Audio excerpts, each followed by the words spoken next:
Assalamualaikum warahmatullahi wabarakatuh. Hello, my name is Velia Arrazaq, and for the final test introduction to linguistics, I'm going to present my assignment about language in communication. Non-linguistic human communication. Human beings learn to communicate with each other through non-linguistic means as well as linguistic ones.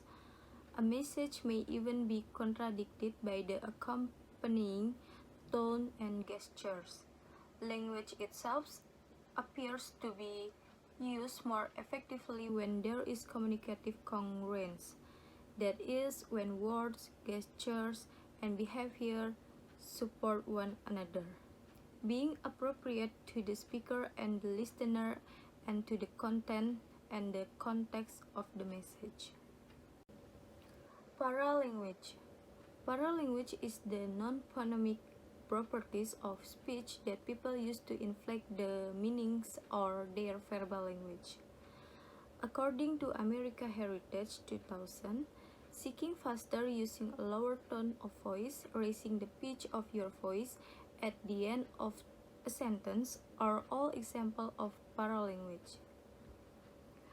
The paralinguistic system is composed of various scales, and we assume that in normal communication, utterance fall near the center point of each scale.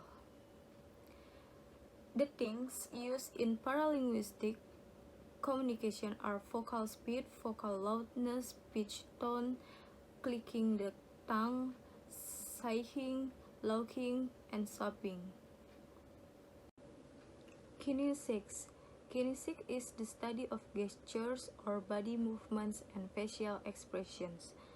The gestures may be as small as eyebrow movement, facial twitches, and change in positioning the feet, or they may be large gestures involving use of the hands and shrug of the shoulders.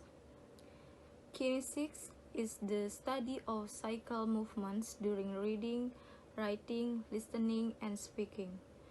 The correct uses of gestures must be learned, and like linguistic usage, they vary widely among cultures and within cultures.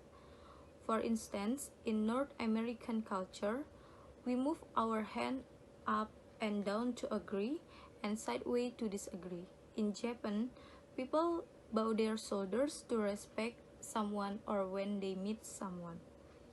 In short, posture, gesture, and facial expression are other ways to communicate with other people. Posture is the way people sit or stand can show a lot about their attitudes and emotion. Posture shows confidence, anxiety, fear, aggressiveness, and other emotions. Gesture. Actually, there are several types of gesture. Emblem forming an O with the thumb has the meaning of OK in US. In Japan, it means money, and in French, it means zero. Facial expression. When brow movement, the root of the nose and the lower face are examples of facial expression to tell speakers' emotion. For example, eye contact can be an indicator of honesty, interest, sadness, happiness. Proxemics. Proxemics is about one of nonverbal communication among people affected by distance. Those distance can be public, social, personal, and intimate distance.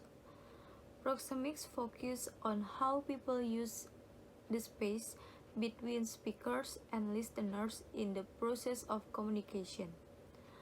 Comfortable. Distances exist for various activities, and those distances must be learned. Animal communication. Just as students of language need to know that other systems of human communication exist beyond the linguistic one, so they need to know something of the system of communication that is employed by other forms of life. examine the characteristic of animal communication to try to achieve a better understanding of human language, particularly a better understanding of its unique characteristics. One fruitful area of investigation would be intraspecies communication.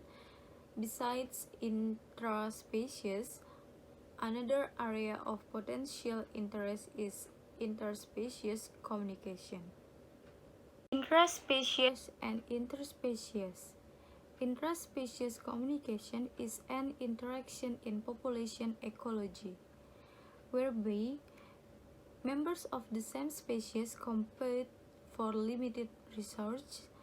Intraspecific competition is the competition for similar population but between members of the same species. Interspecies communication means that the animal communication occurs within different species.